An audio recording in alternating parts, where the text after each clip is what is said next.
ഏതോ ഒരു സുബ്രഹ്മണ്യൻ ഒരു പോസ്റ്റാണ്. ആ പോസ്റ്റ് ഇങ്ങനെയാണ്: എൻ്റെ വീട്ടിൽ ആൾറെഡി ഒരു പട്ടിയുണ്ട്, അതിൻ്റെ പേര് ടിപ്പു എന്നാണ്.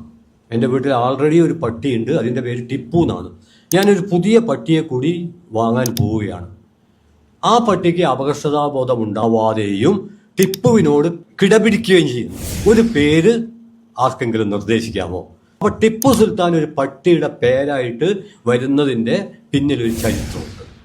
അതുകൊണ്ട് ആദ്യത്തെ പോസ്റ്റിൽ ചരിത്രമുണ്ട്.